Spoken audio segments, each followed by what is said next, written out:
Hello and welcome to Let's Enter the Arena. I'm your host, VM Campos. This is the podcast where I chat with a different member of the Magic community every single week, and we share tips, tricks, tragedies, triumphs with a focus on Magic Arena.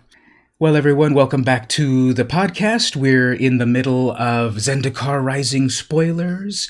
There's a lot of new cards coming out, and I wanted to talk to someone that's been previously on the podcast that's taking a little hiatus, but is raring to get back into Magic. So please welcome back Will Hargett. Hello. How are you doing? Pretty good so far. Just trying to beat the heat. We have literally a 4,000 acre forest fire that's happening about 30 miles away from me. So I've got to turn on my fan. Oh, good. Yeah. I hope you stay safe. Yes, I think it'll be okay. They're starting to contain it and so forth. And if I look out towards the east, I can see a plume. Not at the moment, but on the last couple of days. But I could see a plume of the smoke, and I don't see anything at the moment. Yeah, just let me know if you need to take a break for a second and go fight some fires in your yard. Of course, yeah. I gotta turn on the hose and water things down before it all goes off. On. Yeah. What about yourself? How are you doing in general? Well, I'm doing great.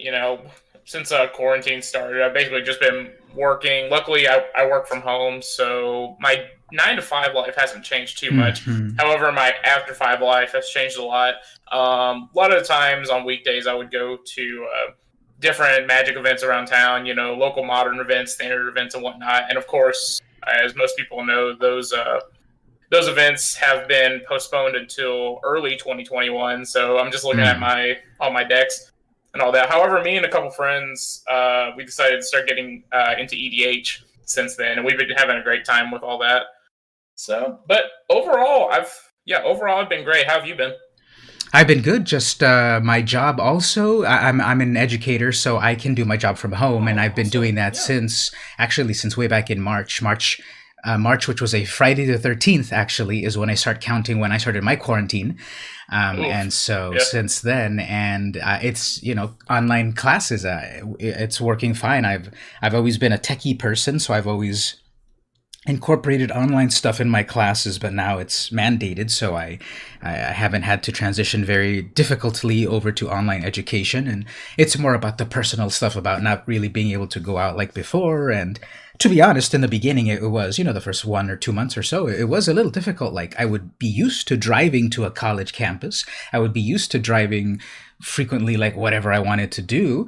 And then in the beginning, it was a little challenging about, okay, my house is as far as I can go, so I've got to make the effort that this table over here is for it, where I do my work, and this table over here is where I do my Magic stuff, and over here is where I do this and that. And when I got that under control, it was like, yeah, it's not so bad, and people are adaptable.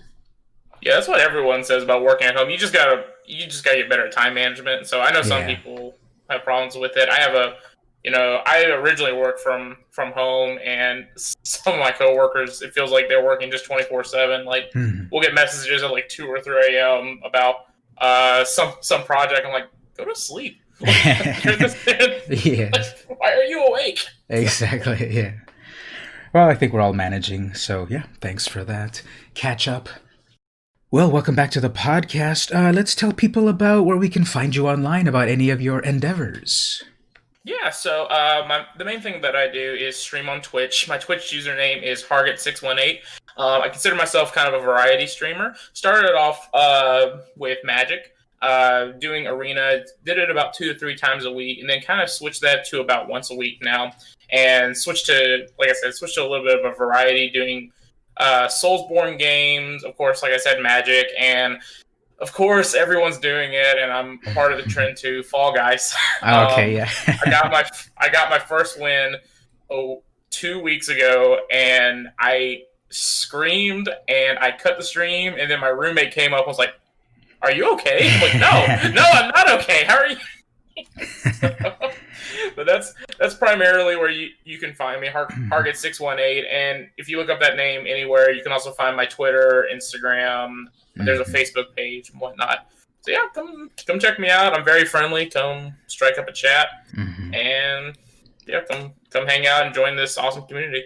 So Okay, cool. I keep hearing about Fall Guys, but it's like I can't get addicted to another online game, so I'll just stay with Magic. You're lucky. Yeah.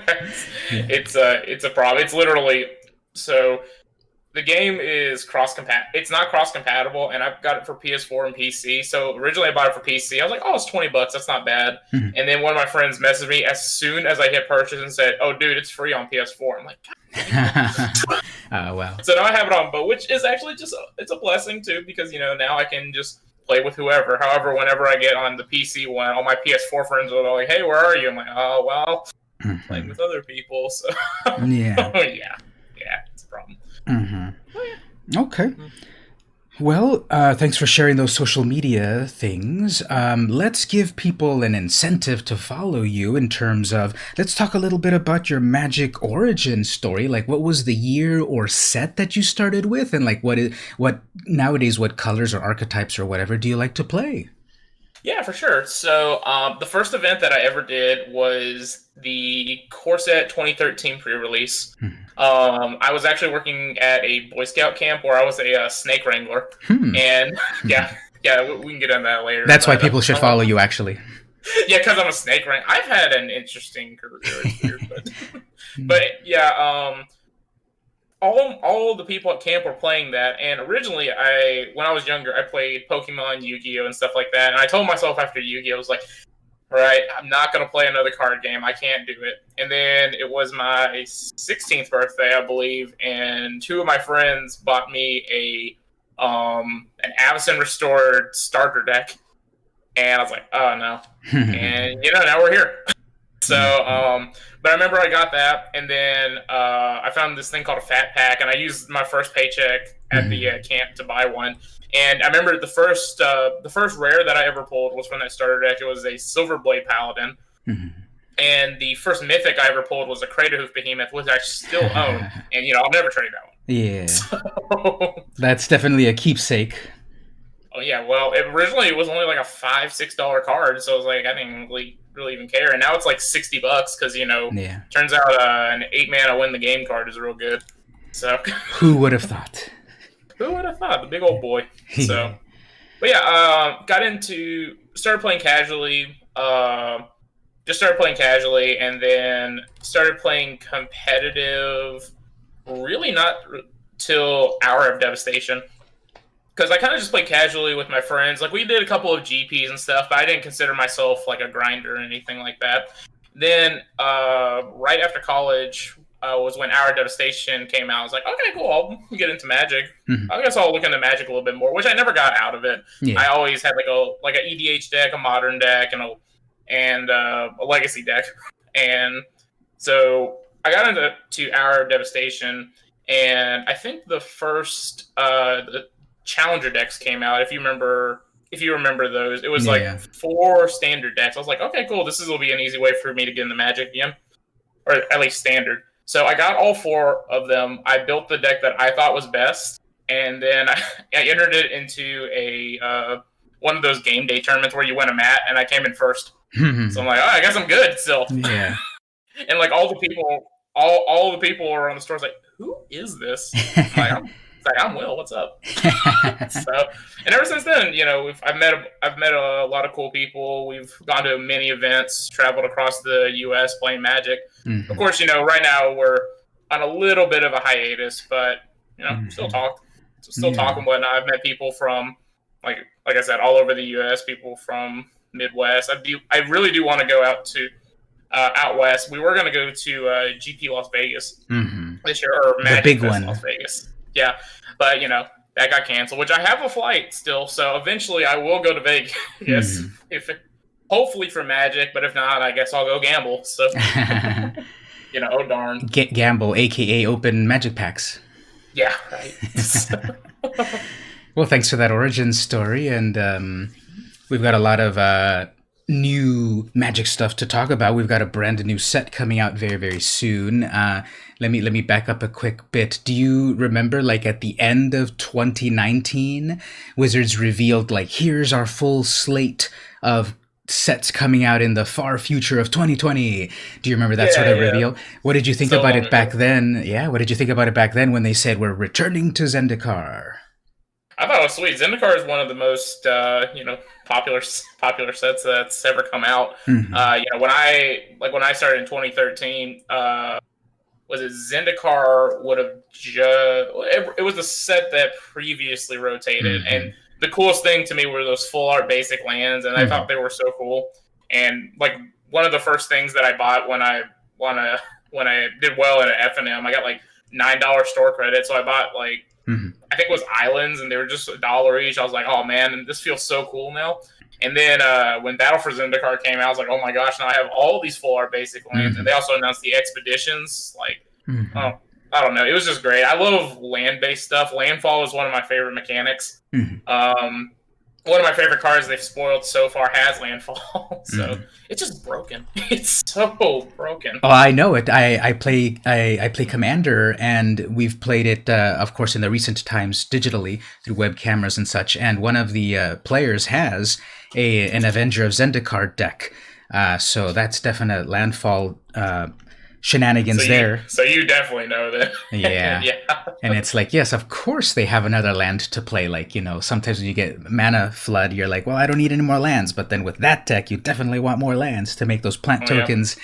They start off as 0/1s, and then eventually they're like, 3/4s, and it's like, how did that even happen? Yeah, right. Just they play a shock land, fetch the shock land, play Growth Spiral, all that crap. I got a friend that plays Uro of all cards for EDH, and his whole goal is to get like 5 to 6 land drops per turn. Yeah. So yeah, his whole thing is get Avenger or Zendikar out, and then make the plants, huge. Yeah, and it always works. Yeah, always works.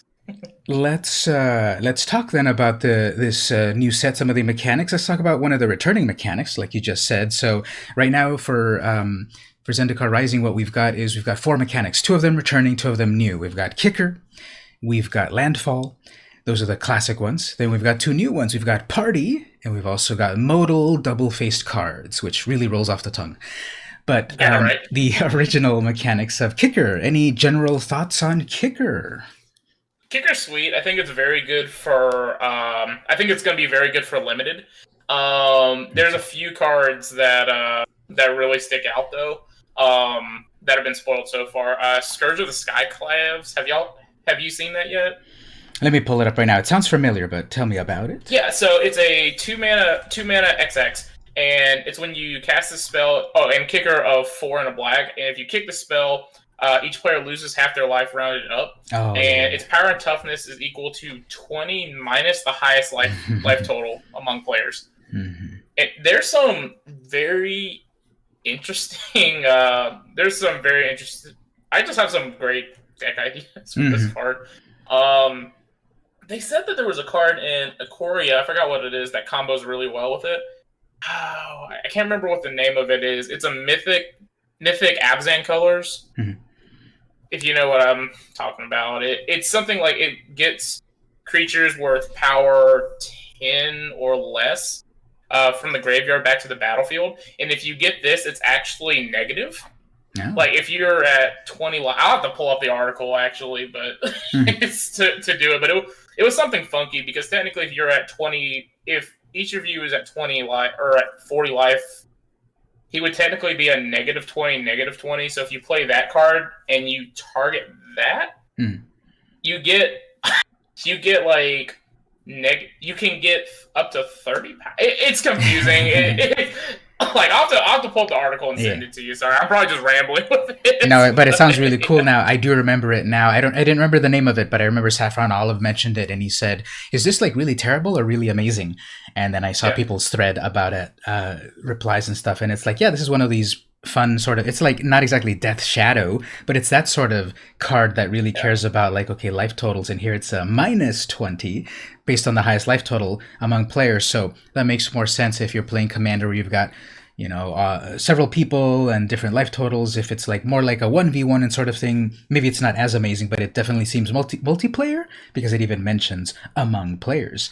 And the Kicker, it could come in as a it can come in as the creature, as the demon by itself with just 2 mana, but if you kick it for that 7 mana, it does even more shenanigans and people lose half their life. So really wacky, just dealing with the battlefield of people if you add that kicker. So I like kicker in terms of you could do something with it early on if you've got the mana for it early on, and then if you've got more mana for it a little bit later, you might be able to wait and then get something out of it there. Like not in this set, but back in Dominaria there was Grow from the Ashes, which for whatever, like 2 mana or whatever, 3 mana, you can get one. You can go tutor a land and put it into play. But if for 5 mana, you can get 2 lands instead, and they come in untapped. So I really like using that in ramp decks. So yeah, I like kicker. Yeah, that one is great. I really like Thieving Skydiver too, if you've seen that one. Kicker X, where X can't be 0. When it enters, you gain control of an artifact with mana X or less. And then if it's an equipment, you attach it to Thieving Skydiver. There's a couple cool things you can do. Of course, the first thing that comes to mind is EDH. You literally pay 3 mana and you can steal someone's Soul Ring. So that just seems good, right? Yeah. The other one is me and a couple guys had an idea for a modern deck. Do you know what the card Colossus Hammer is? Yeah, that's the 1 mana, give a creature 8/8 or 10/10 or something, but you have to equip it for 8. Yep. So if you play Thieving Skydiver, it says gain control of target artifact. You can target your own. So for 3 mana, you can play Thieving Skydiver, equip that, and make your Thieving Skydiver a 10/9. So cute idea that we were thinking of as well. And then the last card I'm going to mention with kicker that really impressed me is Jace. I think Jace is a sleeper. I think he's very good. A lot of people just kind of waved him off, but I think he is very good, especially with the kicker cost. Basically, it's a free card. So yeah, I think people are jaded with 3 fairy. The 3 mana to fairy has been one of the most warping cards, and Oko was a 3 mana planeswalker as well, and people are jaded that like, if it doesn't do this, this, and this for 3 mana, like why would I play it? Now things are going to rotate.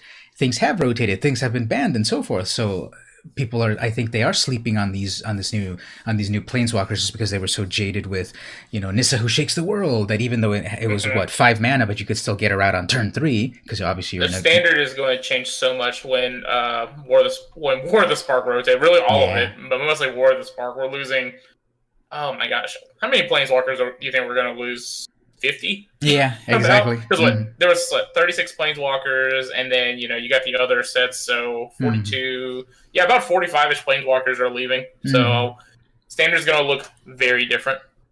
And I'm seeing also that there's a big reliance, or I'm seeing a lot of undertones of equipment in Zendikar Rising. Like you just mentioned about Thieving Skydiver, you can auto-attach equipment. I've been seeing several equipment that you can auto-attach as soon as it gets put onto the battlefield, and this one's cool that it steals it and auto-attaches itself. So instead of having to pay that huge amount for that hammer, you just get it put automatically.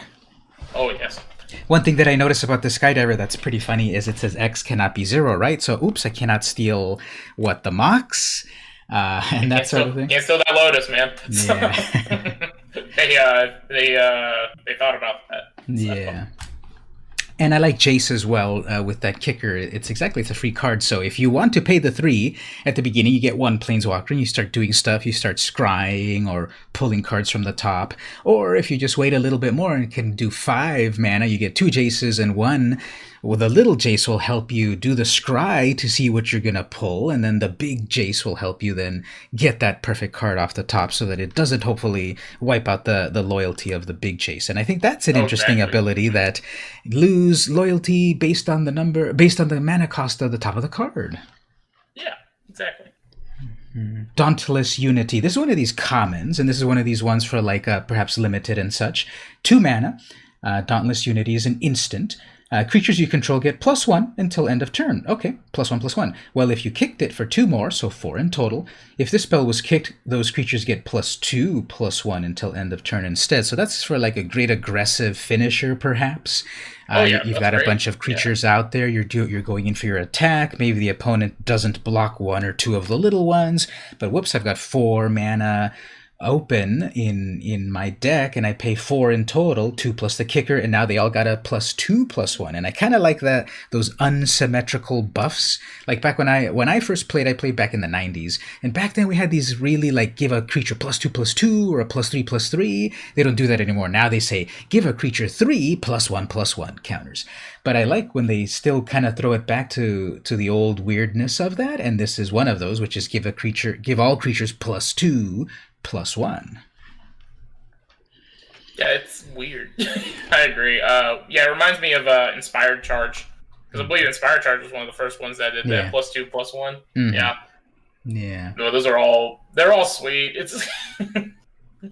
What do you think about, do you ever dabble like in maybe some sort of aggro decks, Boros aggro or mono red or mono white aggro? I'm always aggro. I'm very aggro. If I can help it, I'll try to play an aggro deck. My favorite types of deck are creature-based aggro decks. So humans in Modern is my favorite deck. Merfolk would be kind of down my alley, but I like humans more, elves, stuff like that. So, So buffs like that is what I love. Yeah. All right, cool. Yeah, so I think Kicker's going to come back and be pretty fun in a variety of ways, in a variety of formats. Let's talk about then Landfall. It sounded like you really like Landfall. Let's talk about Landfall. Oh, Landfall's so broken. It's so good. So I guess you're really happy that Lotus Cobra is back? Oh yeah, I love that Lotus Cobra is back. I love So my favorite card of the set right now is, like I said, has Landfall, and it's a Morog. I really like that card, if you've seen that one. So yeah, it's each creature you control gets +1/+0 for each time it's attacked this turn. With Landfall, every time you play a land, you get an extra combat.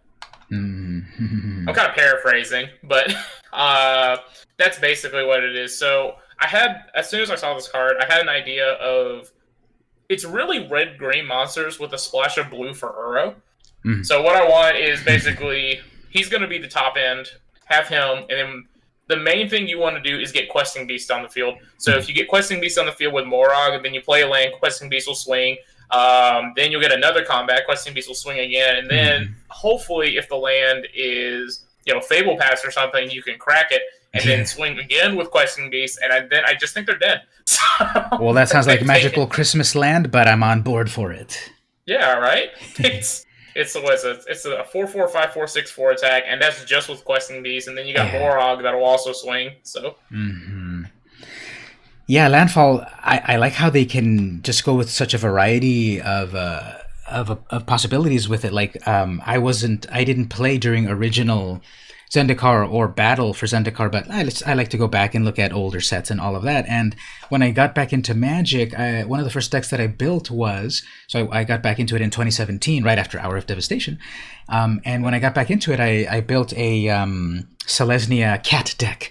So one of the ones that I got was the, I think it was the Step Links. That's the one that is a 0/2 or maybe a 0/1 for 1 white mana. And then when there's Landfall, you give it a +1/+1. So I thought that was a really fun ability. Yeah, I know the card you're talking about. Yes. Yeah, so when I was playing in the beginning, that ability, of course, didn't exist. And this was the second go-round in Battle for Zendikar. And I thought, this is pretty cool. Simply playing a land gives you something. And even though this little cat starts off as a 0/1 or 0/2, whatever it was, when you just drop a land, for end of turn, it's a +1/+2 or whatever. So speaking of cats, speaking of Landfall, one of the ones that I'm picking is Prowling Felidar. This is a creature cat beast, 4 mana, 1 in white. It's a 2/3, and it's got Landfall. Whenever a land enters the battlefield under your control, put a +1/+1 counter on Prowling Felidar. So instead of the Step Links that would only get it until end of turn, now here is a permanent +1, and it's just a common. It's not an OP card or anything like that. It's your cat, but it grew up. Yeah, So exactly. And if you look at the art, it's really funny because it's actually like holding the severed limb of some sort of creature it just finished biting. Yeah, that card is going to be a house unlimited. I'll tell you that much. So, yeah, exactly. Anything go. This limited set's going to be amazing. So many lands, stuff going on. So many land stuff and the kicker going on all together. Yeah, it's going to be pretty fantastic. there's nothing to fetch up a basic land, is there? Oh no, there's green spells. I'm looking at it. I'm looking at it like in a limited standpoint, but nothing like that. So there's many things that I want to try out. Was it the new Nissa is insane too? The Golgari Nissa. Oh yeah, that's kind of cool that we're seeing her. She was originally just mono green, then she got a splash of blue in Amonkhet, and then now she's got black. So eventually we're gonna have eventually we're gonna have Rakdos. She's gonna be all the colors. She's gonna be actually Gruul. She's gonna be Gruul eventually, all the colors, and just a rainbow Nissa. See it? Yeah. Like Omnath. Well, there's a 4-color Omnath now. Just add the 5th one already, man. Just do it. Yeah, exactly. The biggest tragedy is that we're not going to have Omnath and Niv Mizzet in the same standard. It's like I have so much jank that I want to brew with this. It's not going to happen. Yeah, not in the same standard, but there'll still be Pioneer or Modern shenanigans afoot. Oh yeah, I'm very okay with that.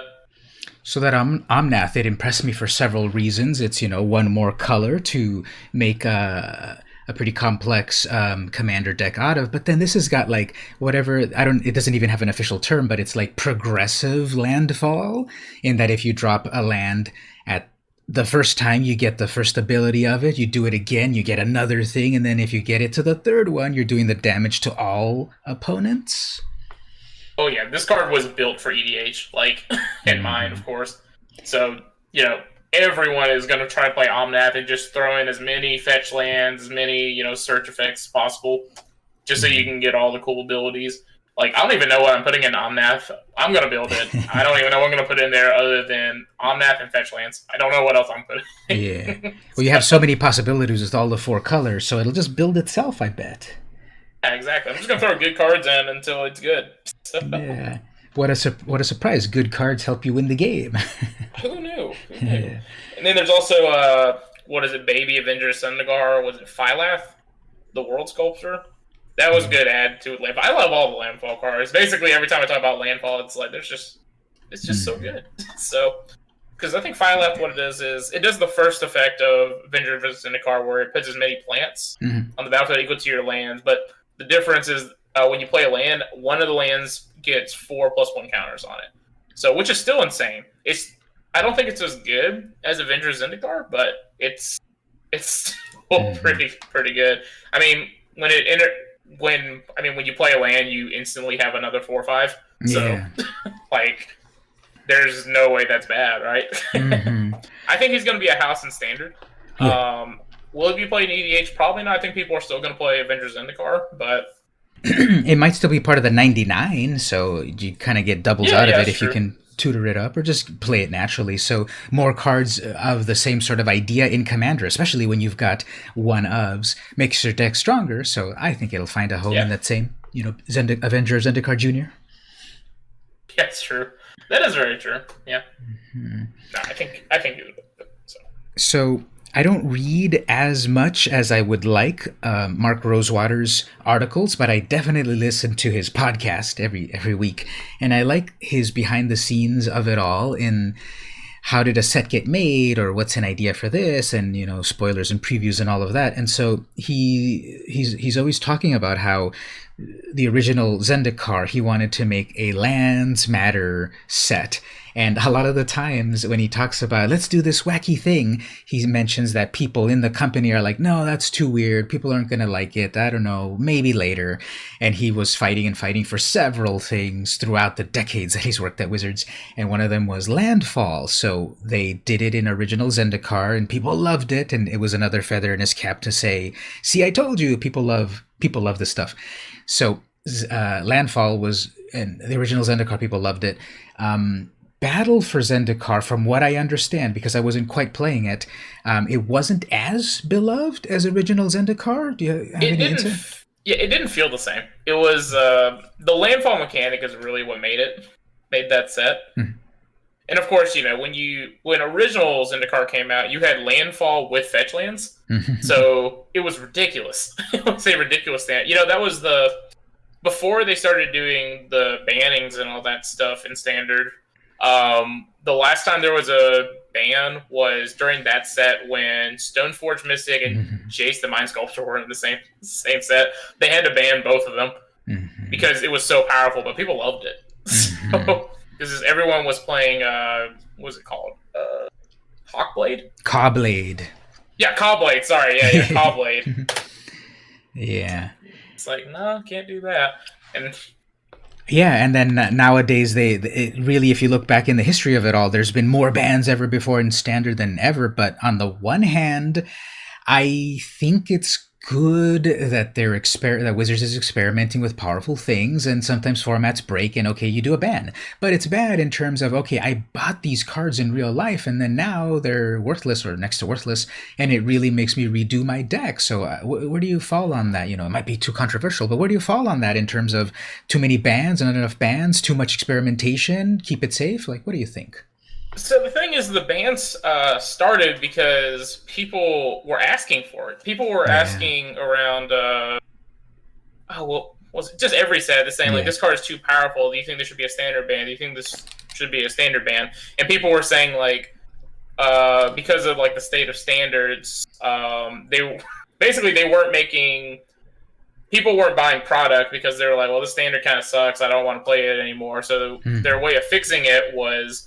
all right, well, we're going to listen to what people are saying. Let's make a standard ban list so when a deck becomes too powerful, like, for example, Temur Energy, when before it was banned, there were 3 events where there were just all 8 of the top 8s were Temur Energy. They're like, let's just ban it. Let's see what happens. So they banned what is it? They banned Smuggler's Copter. Smuggler's Copter, Attune with Aether. They spanned Rogue Refiner and stuff like that. And then they tried to make a healthier format. What originally was is they were listening to the customers. They were listening to the community. It was basically like, we want a ban list. So some things are broken. But of course, when they ban something, people are going to complain all the time. For example, I don't think anyone complained when they banned Oko. They were just saying that was just bad card design.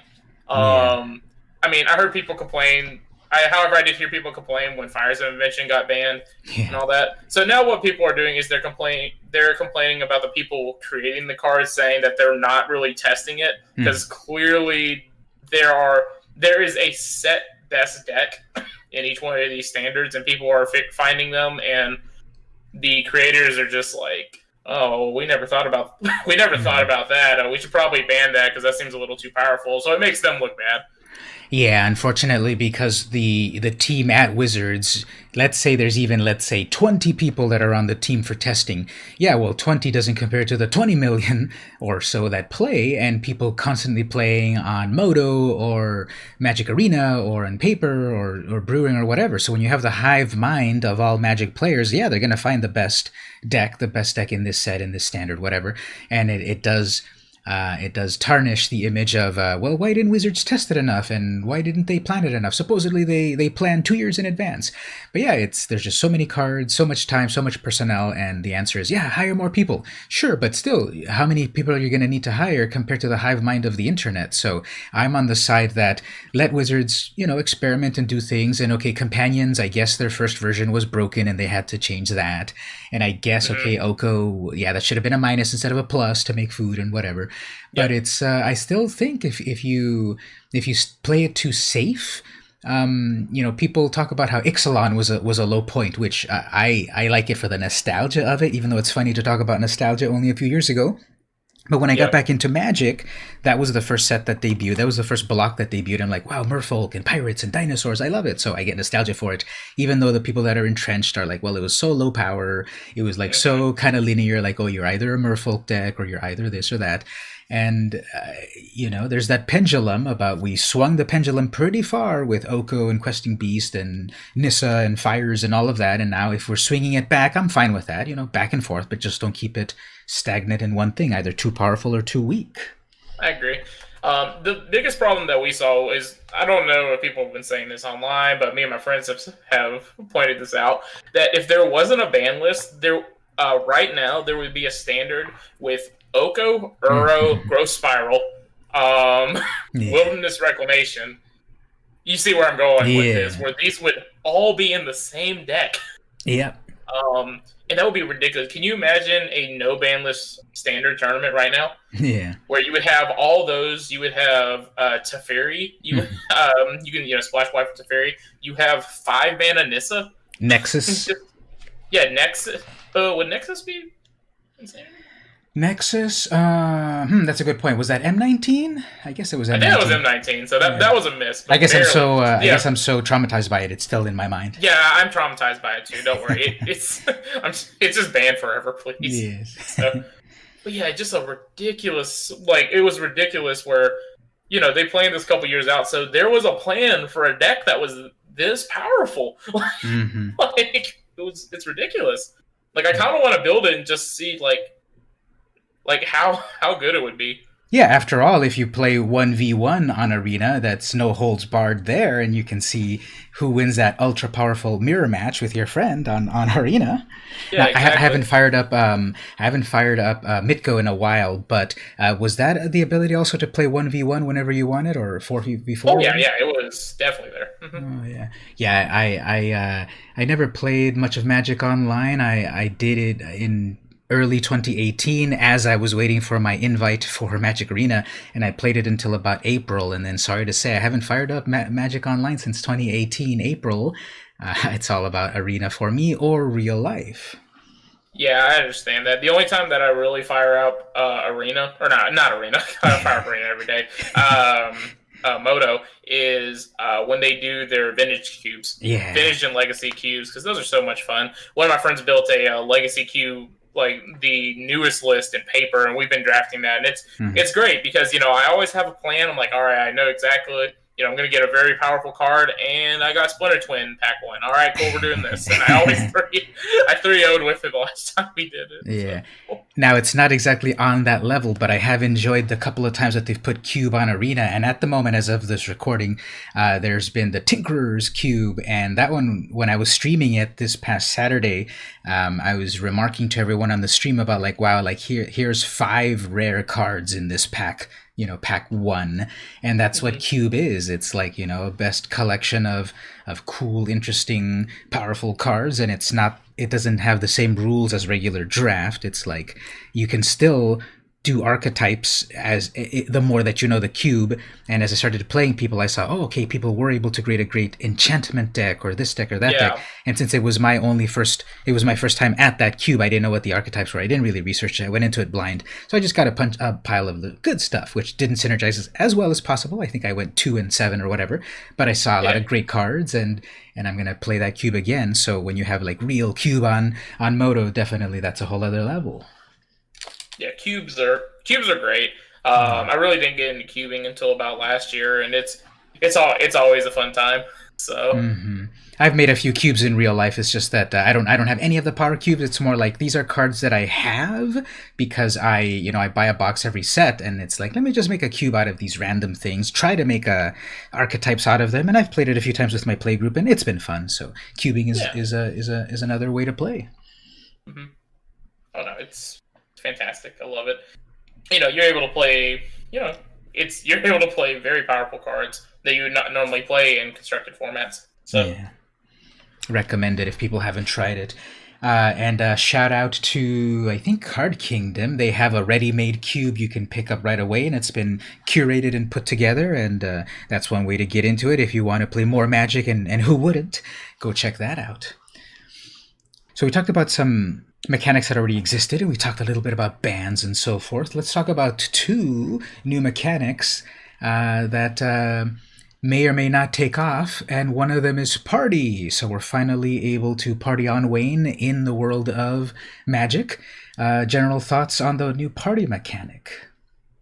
To be honest, it's a very sweet mechanic. I don't know if it's going to see much constructed play, but it is. I love the flavor of it. Spoils of Adventure is the first card that I saw with Party. I was like, oh, this is real cute. This is a real cute card. The art really works well with it too, doesn't it? Right. Yeah, it does. It's It seems. I think it's very good for a limited. I don't think it's powerful enough for a like competitive constructed deck.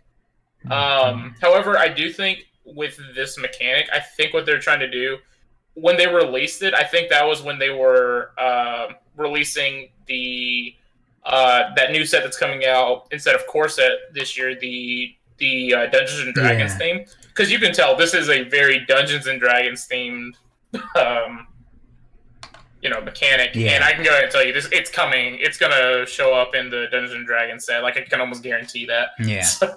Yeah, it would be a big missed opportunity if they don't, because a party is in the world of Magic consists of a cleric, rogue, warrior, and wizard, and up to one. So for if people are looking at this for the first time, no, you cannot have two clerics and get double off of that. It can be up to one of each of these.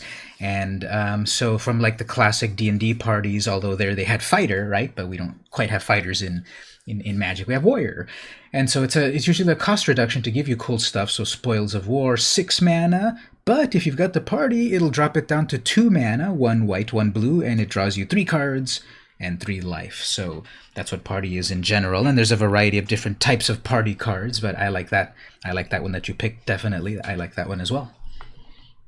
I agree. It's sweet. A lot of my friends were asking, so I'm a judge also. They were asking about how this works with changelings, saying if it counts as all of them. It's like, nope. Because it's one instance of the object, right? That's why it wouldn't count for all of them. Mm-hmm. That's why they were just confused about it. I was like, no, that'd be broken. So that would be ridiculous. Quick aside, how long have you been a Magic judge? I've been a judge for about a year now. Cool. When they did a judge academy, I finally decided that I wanted to do it. So what I did was kind of during my free time at work, I would work on the assignment. So if you go to Judge Academy, you can take all the classes. And basically, as long as you pass the classes, you're able to take a test to be a rules advisor. Once you become a rules advisor, it's the same thing. You unlock more classes. You take those classes, take different tests and whatnot. Once you do that, you get an exam for your L1. And it's something like you need to make a 80. Yeah, you have to make an 80 to pass. As long as you do that, you become an L1. And then basically, this allows you to become a judge, and then you just have to pay the dues, and then you get your promos. You can run judge events and do stuff like that. So if you're ever thinking about becoming a judge, I do recommend going to Judge Academy, checking it out, seeing if it's a right fit for you. Do you have any experience with other judges so you can kind of compare and contrast the old system with this new system? Not really, unfortunately. I have one friend that most of the judges that judge in our local area have been judges since I have been playing Magic. We have one new one, and I can tell that he takes it very seriously. He's a very good person, and I can tell that he knows the rules pretty on point. Like whenever somebody asks a question, he knows it right away. A lot of the times, the other judges, when they hear a question, they have to go on a website to double check. So that one secret judge website that you all have, right? Yeah. But honestly, that might just be him. It might just be that he's very confident, and then the other people just aren't as confident in their answers. Because it's one thing. It's one thing when you're asking someone at an FNM and be like, "Hey, this creature has Death Touch and Trample, and I'm blocking like this. How much damage do I take?" That's an easier one. And then on the other hand, you'll have people that are just randomly will come up and say, "Hey, what happens if you have 2 Nether Voids on the field?" And they're like, "Hang on, what?" So this actually happened. We had, it wasn't 2 Nether Voids. It was 2 chains of Mephistopheles. Oh, okay, yeah. The judge gets a call at 1 a.m. in the morning before we go to a legacy event. And he just goes, "Hello." He's like, "Hey, quick question. What happens if you have 2 of these on the field?" He goes, "What?" He goes off about that. And then, there's always layers questions. What happens if you play Spreading Seas and then Blood Moon on Blood Moon on Spreading Seas and crap like that. Yeah, those are like really deep level things that Yeah, when Magic was invented 27 years ago, you would have never thought yeah, about the complexity of these questions. And in the, I think even in yeah, like the rule book, they had like, well, if things get weird, just house rules rule. But then yeah. obviously when things got competitive and global and such, you really have to lay it down. And then, you have the stack and all of that, the rules changes. So then, okay, that you're the perfect, congratulations then on your judgeship. And so you're the perfect person to ask then. Can you explain banding in the most concise way possible? Oh God, no. That's the right answer. just play a different card. Yeah. Yeah, I bring that up because when I was playing back in the 90s, yeah, we had banding, and it was amazing and weird, and no one knew how to play it. And when I got back into Magic, I was playing with these young whippersnappers at the local college, these banding cards, and I was like 98% sure I knew how it worked. And so it was confusing for the newer players. But once you kind of figure it out that it's like, okay, you form a band, you distribute the damage how you want, blah, blah, blah. They lose flying if they band together, blah, blah, blah, Any etc. creatures with banding you control are blocked or being blocked. You basically, what is it? You divide the creature's damage, they don't. Yes, exactly. That's kind of it. And that's the thing, though, when you explain it, it's just like, what? Can you explain that one more time? Yeah, because it goes against the tenets of Magic as we know it nowadays. That I'm on the attacker. There's no I'm trying to think of what cards explain what banding is. Most of the cards do not explain what banding is. No, I don't think it's even possible because it's such a wordy explanation. If I remember right, what is it? There's only a few cards that have explanations of banding. One of them is a token that has banding. Yep. That's cool. Yeah, I'll have to look. I'll have to look it all up because I have a few of the banding stuff. Mm-hmm. Well, okay. Here's another very vintage one. Any thoughts on Rampage? Turn it to a test. Yeah, dang it. Well, yeah. If you answer this, you're at level 2. What about Rampage?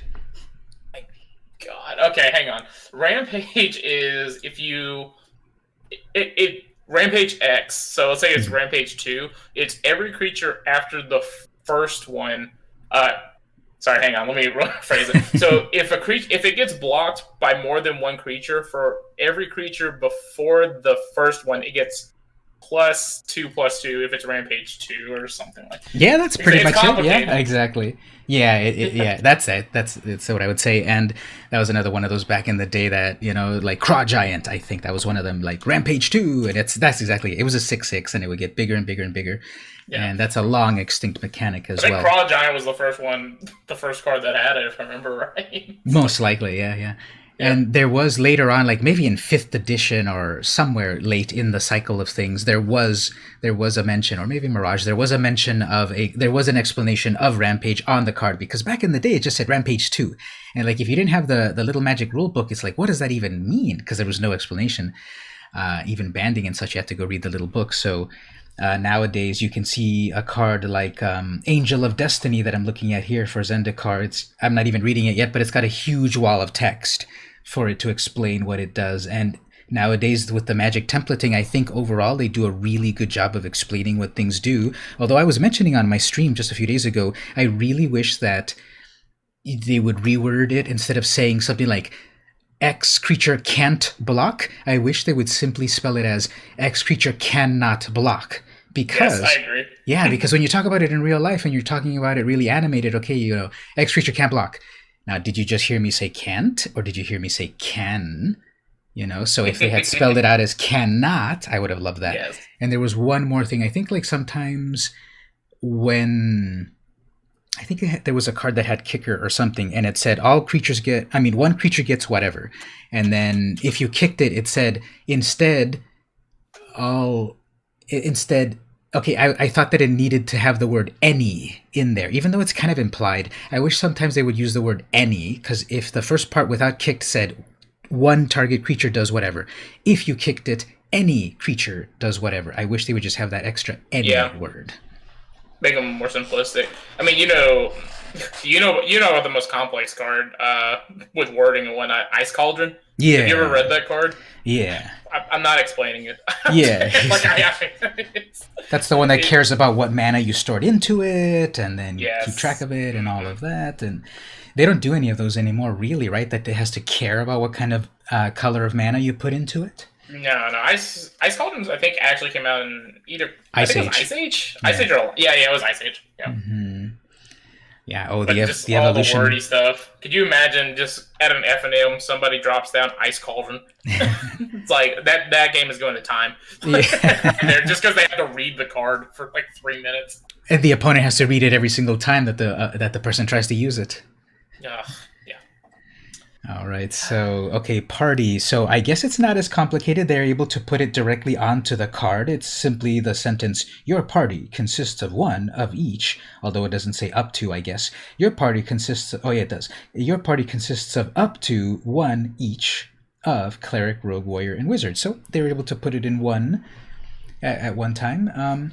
I like these various party mechanics because, again, it could be a creature that does stuff or a spell, and one of the spells that I like that has party is here it is. It's Thwart the Grave. So 6 mana, sorcery.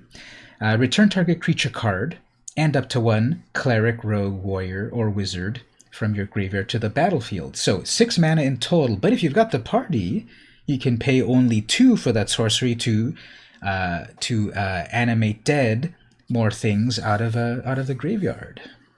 Yeah, that card is fantastic. So I like the art on it a lot too. Yeah. Oh yeah, the art is very sweet. Who did that? I think that was the same person that did all of those. If you saw those showcase Eldraine cards, all of those storybook cards, I think this artist did a lot of those. Really? So I think they're a newer artist. Cool. Yeah, they look like they are. Yeah, I think there's gonna be a very sweet. I think there's gonna be a very sweet party deck that's gonna show up in limited. A lot of people are thinking that rogues might be good enough to be played in limited, or not limited and constructed. So, but we'll see about that. Well, I have been seeing people try to do like rogue mill with that one jumpstart card. That one black rogue that when she comes in, she mills the opponent, and then when any other new rogue that comes in, you mill more. So I think rogues will have their day. Yeah, eventually. Yeah. Well, any other thoughts on party cards before the next mechanic?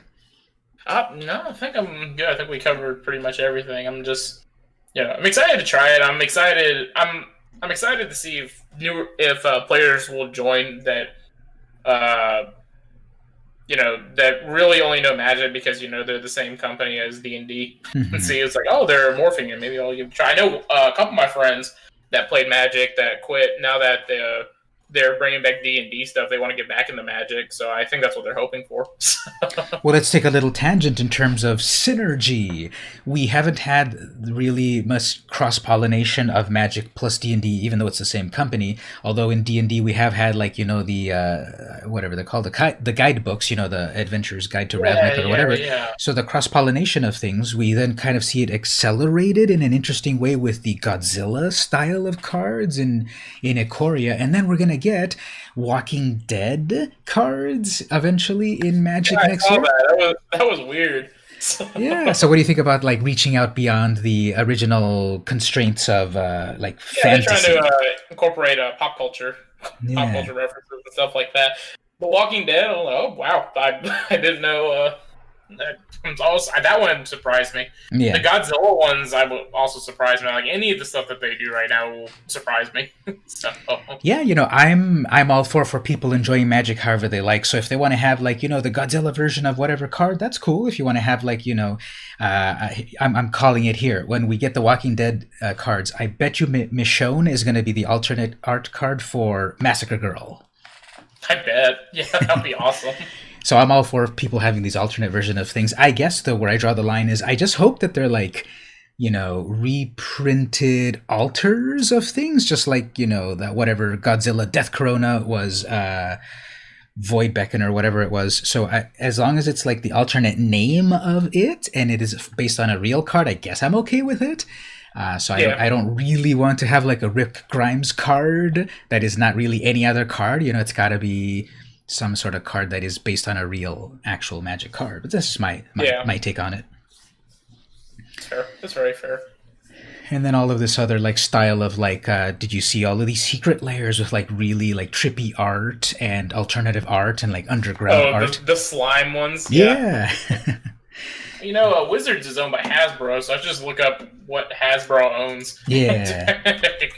Yeah, that takes me back. Actually, they had the My Little Pony Friendship is the Gathering or whatever they called it a few sets ago. So that was cool too.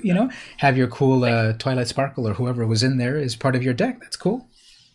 Hasbro owns Power Rangers, if I remember right. Huh. Monopoly too, most likely, right? They do own Monopoly. I know they make Star Wars toys. I don't know all the legal stuff, of course. So. Yeah. I mean, technically it's a toy, so. Yeah. Yeah. They made Nerf guns. Yeah. They had a Nerf gun card a while ago. Mm-hmm. They make Marvel toys and stuff like that. I'm just browsing the Hasbro website now. Yeah. They own Sesame Street. We could have Elmo in. All right, I'm going to exit out of that. So, the latest, the other mechanic that Zendikar has is the Immodal double-faced cards. So double-faced cards have been around a little while, and it was usually that upon a certain condition, the card flipped over to something else. So this one, though, now is you pick which of the two faces you want. There is, of course, the front face and the back face, and as the card exists in your library or hand, I guess, it's only the front face of it, right? For things that care. It's not both at the same time. Mm-hmm. And then so you get to pick which one you want when you cast it, and some of those double-faced cards, for example, are lands. We have a whole bunch of lands that can be useful. Okay, let me pull up one here. So here's a basic one over here. So we've got Akum Warrior. On the front of it, it is actually on which side? Yeah, on the front of it, it is a Minotaur Warrior for 6 mana, and you get a 4/5 trample. But if you can't quite cast that at the moment, perhaps you need a land. So instead, you can choose the mode that it comes in as Akum Teeth, and it is a land that gives you 1 red mana. It comes in tapped, and there's a whole cycle of those kinds of lands that it's either a land on one side, which comes in tapped, or it's something else on the other, which might be a creature or sorcery and so forth. So thoughts on these modal double-faced cards? I think they're great. I really think that the main purpose of these cards, in a limited standpoint, is to make sure you never get mana screwed. Because, in a standard deck, most people will usually say that you need anywhere from 16 to 17 lands when you play. Well, if you play a creature that is also a land, then hopefully you'll be running like a pseudo 25 land deck. So I think flooding, and I'm hoping it'll help with flooding as well, because hopefully you'll have these as land creatures and whatnot. I think they're good. I haven't been too impressed with the mythic ones so far. I'll say I don't see a time when you'd be using Seagate Restoration. That's the blue one, where it's just draw cards equal to the number of cards in your hand plus 1, and you have no maximum hand size. Like, it's a cute card, but I don't think it's good enough for. We were trying to think. Me and a couple friends were trying to think about it. Like, would we play this in EDH? And we're like, I don't think we would. And we didn't think we'd play it in Constructed either. The green one we really like though. We like the search. We like the searching for creatures stuff and whatnot. But I don't know.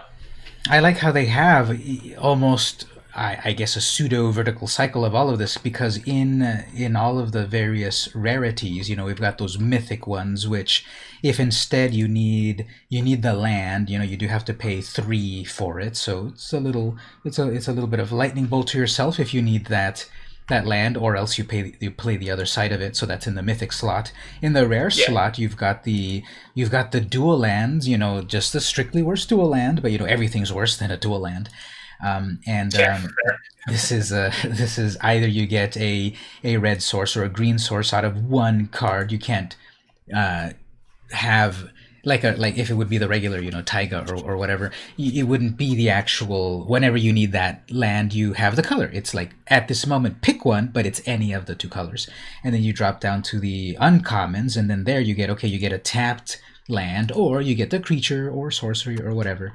And I don't think there's any commons. Well, the commons are just the full arts. But yeah, there's this really cool vertical cycle of all of these possible lands, double-face lands. So I really like the rare ones. I really like the rare ones that are just one side, one side is one land, one side is the other land. I think they're a lot more skill intensive than the other ones because it's basically deciding which basic you need and whatnot. I think it's gonna be really sweet. I do wish they were fetchable, of course, but so does everybody. So that's what everyone says. In the history of Magic, is there any fetch land that would let you just get land? Because I know they're all just focused on land type, but is there any that lets you get any land? I'm sure there must be. No land that does. I mean, you have cards that'll get land like Golos, Hour of Green. Hour Promise. Temp with Discovery also gets you stuff like that. But no, there's no land that gets you another land. That would be really broken. So yeah. So these are just land type, simply land. And I was just speaking last week on the last episode with previous guest Dragosi. We were talking about Zendikar, of course, and we were talking about what do you... Well, let me ask your opinion, and then we'll say our opinion. What do you think about the design of this in terms of they have this brand new little indicator on the bottom left corner of these modal double-face lands that indicates the other side? Any thoughts on it? Any visceral thoughts and such? I like them. I think they'll be a little confusing for anybody that doesn't look at spoilers, because I can imagine... this is good for people that look at spoilers and whatnot, but when pre-release comes out and you have a lot of players that just come because there's a new set, they're like, what does this mean? Yeah. They'll have no idea what it means.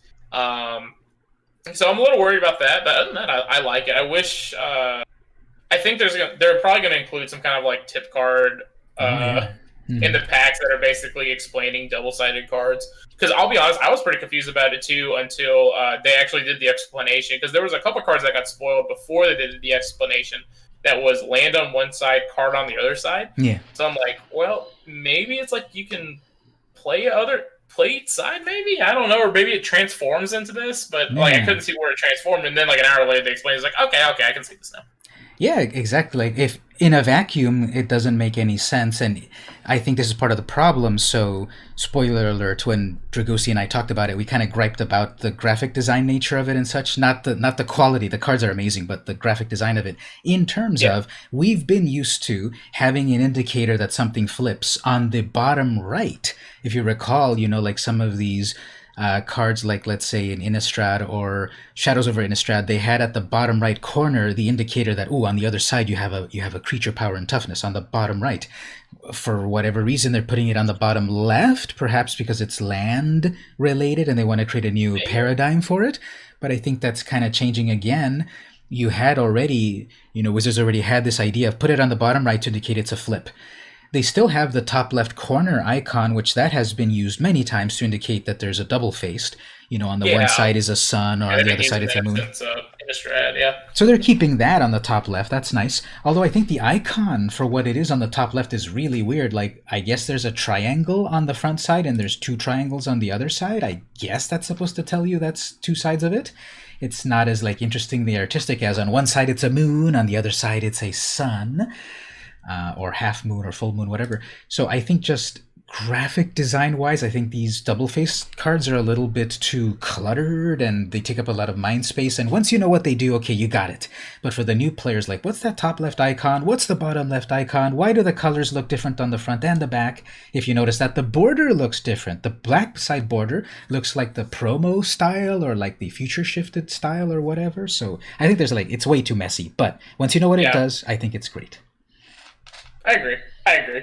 Just a little bit complicated at first. I'm worried about, newer players, but, I'm not worried about, veterans. Yeah. Whatever you call them. Yeah.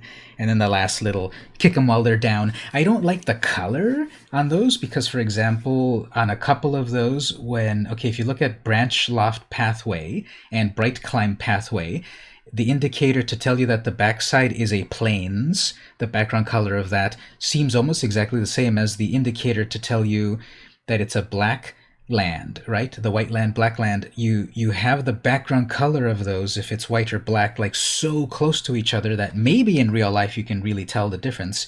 But even like one of the ones Dragosi pointed out, the blue one, the blue indicator almost looks like white as well. It looks like 3 of those little indicators almost look like the same color. So at a distance you can't tell. You can easily tell the green indicator, it's green. You can tell the red one, I guess, it's orange. Not red, but the other ones are so similar to each other that like they're trying to do a faded out color, and white faded out looks weird, black faded out looks weird, and blue faded out looks weird. Yeah, I don't like those either. Yeah, the red and green ones look great. These don't look as good. The black and white ones. Yeah. There's none. I just noticed that there was none that you flip over and they're blue. So the blue is always on the front. Weird. Yeah, so. Yeah, exactly. That's something that I noted there as well, in terms of that it's for whatever reason they kind of leaned in on green and red. It seems like they didn't do the Simic one. They didn't do Rakdos. Yeah, they didn't do Rakdos. They didn't do Golgari. They didn't do what was the other one they didn't do? I don't know. I'm just looking through. There was something in the cycle that was missing, but I think that's just, as Magic players, we're just so used to the 5, it all comes back to the 5 colors and all of that, and then like the symmetry of we've got to have like, 10 pairs of the guilds, and then we've got to have like the shards and the wedges, and we just got to have so much symmetry however we define it, that when we don't have it, we notice it, and it's weird and all of that, but it's okay. Just play with the cards. It's okay. I agree. Also... Yeah. Hopefully they're going to have, tip cards and stuff like that, but, start buying sleeves. Yeah. Start buying sleeves now. So they did reveal one of those token cards where you can write upon it and put notes about whatever card it is, although I think I read the official documentation said you can only write stuff about cards on it. You cannot write your, laundry list on it. That's fair. Yeah. When you're playing games, of course, sanctioned games, but, kitchen table, write whatever you want. Yeah, of course. All right, well, final thoughts on modal double-faced cards in Zendikar Rising. I got everything I want. I'm hoping that more gets spoiled. I want to find one that I'm very excited about. I want to find one that'll make Moloku really good. If you remember Moloku, was it pay 1, return a land to your hand, make a 1/1 card? Because that was the first thing I thought of when these double-faced cards showed up. Because, basically you can have a land early game, and then with Moloku, you can bounce it and have a creature. So, that seemed really good. But, I don't know where this is going to come into play, so... Well, that's cool how we're able to see the new cards and then instantly think back upon other cards and try to put something together out of the new pile of things we get. Yeah, exactly. So now, how do you feel that we have... I did a quick search of all cards, and there's apparently 6 of them in the world of Magic. How do you feel about 6 cards in the world of Magic that are called Hagra whatever, and it's just so close to Hargett? Never thought about that. Actually, I kind of like it. Yeah. I can alter the names, right? That's legal, right? Yeah. So you got to make a Hagra tribal deck, because we've got Hagra Constrictor, Hagra Crocodile, Hagra Diabolist, the one that you mentioned, Hagra Mauling, and so forth, and. Yeah, they're all black cards. So if you focus on any Orzhov or Dimir or any Mardu or whatever focused decks, then yeah, this is a brand new tribal sub theme to add to your decks. I guess I'm gonna have to. It's written in the cards. You have to. That was funny. I've never heard that one. So, that's good. All right. Well, cool. We talked a lot about Zendikar.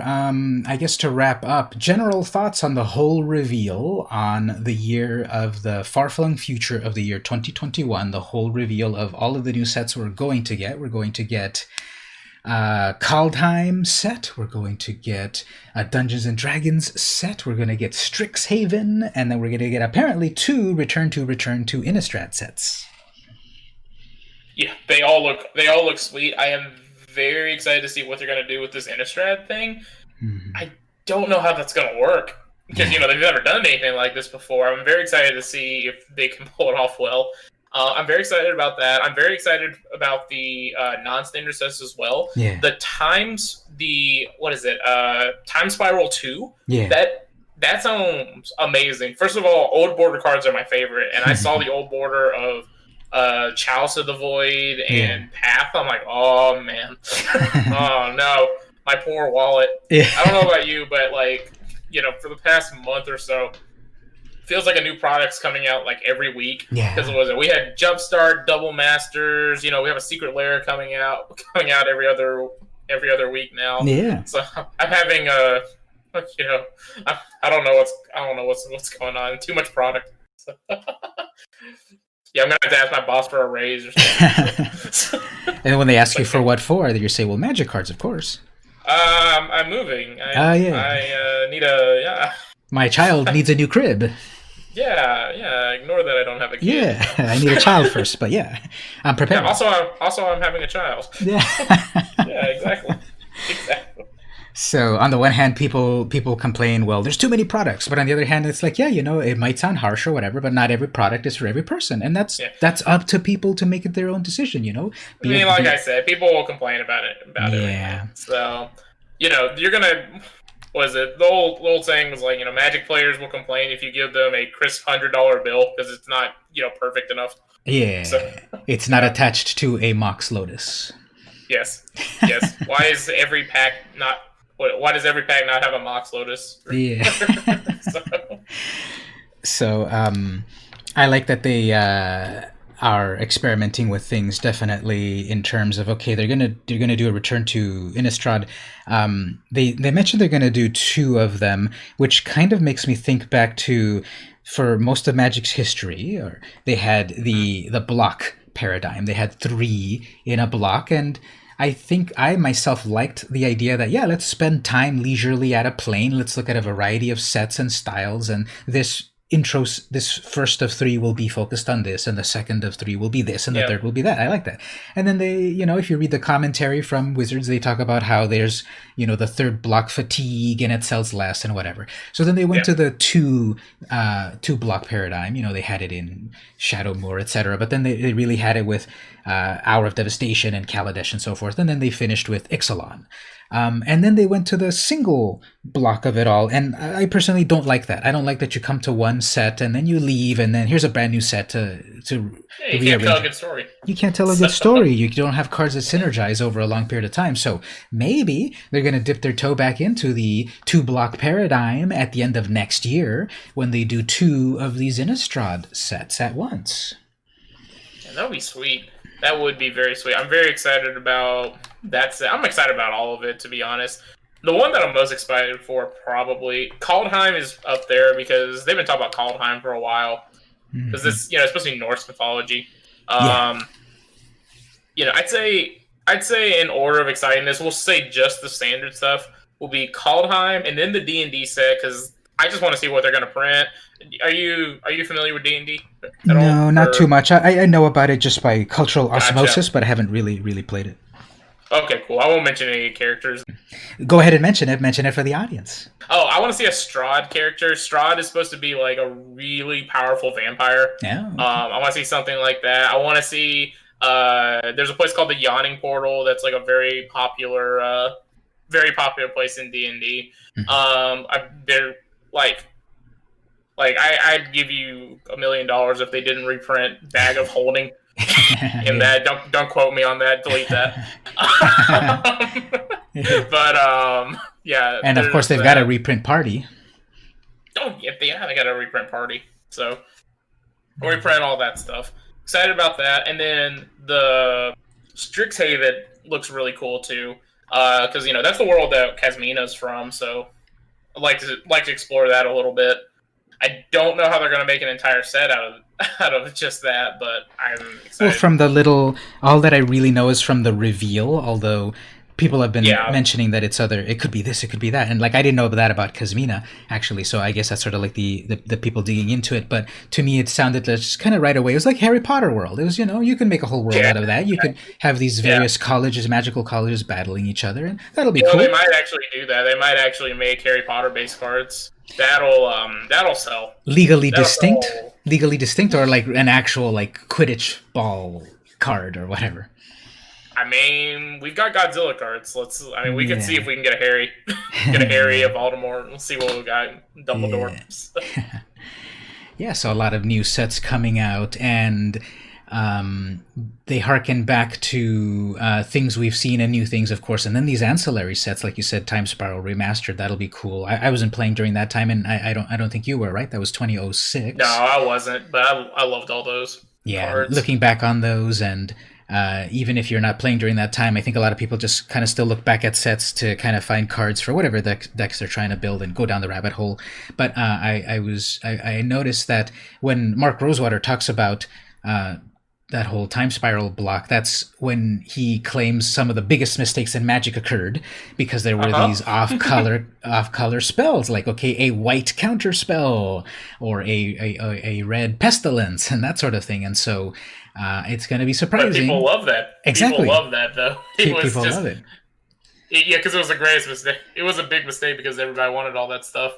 Yeah, I remember when I first played Magic, that's what I thought about. Like, okay, this is the card that does this in red. What's the one that does it in black? Because I want to play black, I want to play white. What's the card that does this in my colors? And then eventually, as the color pie got way more solidified, and it's like, no, black doesn't actually destroy artifacts, or red doesn't actually do this, or white doesn't actually do that. But then now with so much call for, like, okay, give us some card draw in white for Commander, and Wizards saying, okay, we can probably do it this way. And we're starting to see a few of these, like, trying to give every color something. But on the one hand, if every color has something, like, why would you differentiate between colors? So I think that just comes back to me, like, yeah, a white counter spell, it's obviously conditional and all of that, but a white counter spell does break the idea of what white can or cannot do. I agree. I agree. I think it's going to be fun. Yeah. It'll be fun to see. It's good. And then, they're going to do Modern Horizons too. But, half of Modern Horizons is already banned already. So let's see if they can fix that. Yeah. Well, even if it doesn't do very good for Modern, it'll do great for Commander. I agree. I agree. Okay, Will, so final thoughts on anything at all we've talked about, or that we haven't talked about? No, I think we got everything covered. I think the only thing we really didn't cover is the Commander decks that are coming out, which I don't know much about anyway, so that's fine. So, I know, there's 2 that are coming out. They've released the Commander, if I remember right, but I don't know. Those look cool. The Zendikar expeditions are always sweet. The borders are very different. Yeah, I kind of love those borders. They are definitely different than a usual Magic card, but they have that sort of like geolithic type of effect to them, and they must look amazing in real life with their brand new treatments, their new foils and spot varnishes and whatever. So can't wait to check those out. And we're going to get a reprint of Strip Mine and the Fetch Lands and what else? Wasteland and so forth. Yeah, all the good ones. And then, the showcase cards look sweet too. Very colorful. Yeah. I'm definitely going to try to pick up Omnath. Maybe that Lotus Cobra, if it's not, an arm and a leg. Yeah. So. Well, have faith and expect to crack it open from packs and such. We'll see how many I open. That's the problem. So, we'll see. But yeah, if I open any of the showcase packs, I'll show you what expeditions I pull. I'll post it on the Discord and whatnot. Definitely, yeah. All right, cool. As we wrap up, how about one final tip for the audience in terms of, like, upping your game or just having fun in Magic, or any sort of one tip you want to give about Magic the Gathering? I don't know. I always tell people, play what you like. Don't listen to everybody about what the best deck is. Mm-hmm. Play what you like and play what you're most comfortable with. I mean, the best decks, like, if you're a really good mono red player and the best deck is, some kind of Uro control deck, don't switch over to it at the last minute, because you're not going to be as prepared. It's better just to play the deck that you know. I do that all the time. I'll play, for example, I played in Pioneer. I played mono red, and I knew mono red really well. But the best deck at the time was Inverter, and they're like, "Why didn't you switch to Inverter?" It's like, I don't have enough time to learn this deck. Yeah. So I ended up playing that event. I didn't drop a game, and I won an IQ. So, and now whenever Star City fires another event off, I'm going to show up there. Yeah. So, so play whatever you're most comfortable with. Don't play whatever is the best deck. That's just my personal opinions. I think it's a very good tip, and I would tack onto it. I would put a writer on it, which would be also define your goal. If you're trying to top 8 or whatever, okay, maybe you will have to play one of the best decks that everyone else is playing. Maybe you will get far enough play with what you want, definitely. Or maybe if your expectation is simply I want to play with what I want, then great, you've done it. I had like a complete fluke recently, and I don't know if this is still going to be repeatable, but I made it to Mythic for the first time on Arena this past season. And the way I did it was by playing Best of One Historic Mono White Ulamog. This deck that I completely made up myself. I don't think I've seen anyone else play it, but basically it's a bunch of mana rocks. You've got the what's in there? The Guardian Idol, that's the 2 mana rock that can come to life. Then you've got a 2 mana Mind Stone. There's the 3 mana 4 of Power Stone Shard. That one is like ramps you there because more shards give you more mana. It's basically all mana rocks plus a few Wrath of Gods for pesky people that actually play creatures. And then eventually I'm trying to get into Little Ugin, which is a cost reduction of colorless spells. So then that little Ugin could get me into Big Ugin, Spirit Dragon, so then that's a great card. And then if I've got that little Ugin cost reduction, I'm getting into 10 mana Ulamog, and by the time I get to that, GG the opponent scoops if I'm at 2 life and they still have 30. So that got me to Mythic, and I was like, is this real? And like, everyone's playing these way better big brain decks that I am, and I'm just playing, like literally 6 different cards with 4 ofs in the deck, and that got me to Mythic. That's awesome. Yeah, so when I want to climb that ladder again, I'm going to do it again. And what I say also about that is in terms of, I usually like playing best of 3 standard or best of 3 historic, and I'm more of a best of 3 person. And here I just kind of changed it up to best of 1 with this like really weird dumb deck, and it did it.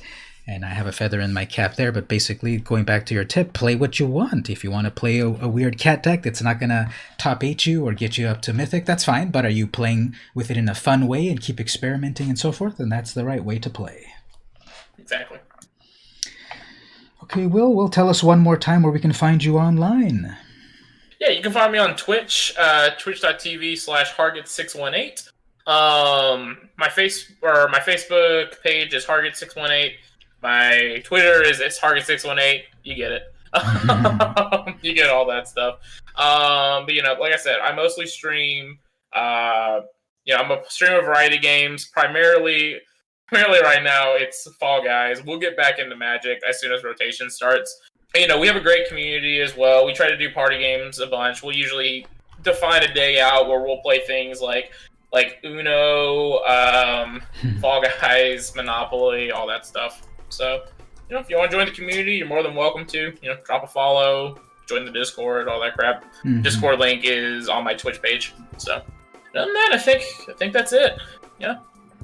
Well, thanks so much for being on the podcast as usual. I enjoy talking about Magic with a variety of people, and your thoughts and angles of it all. I really enjoy.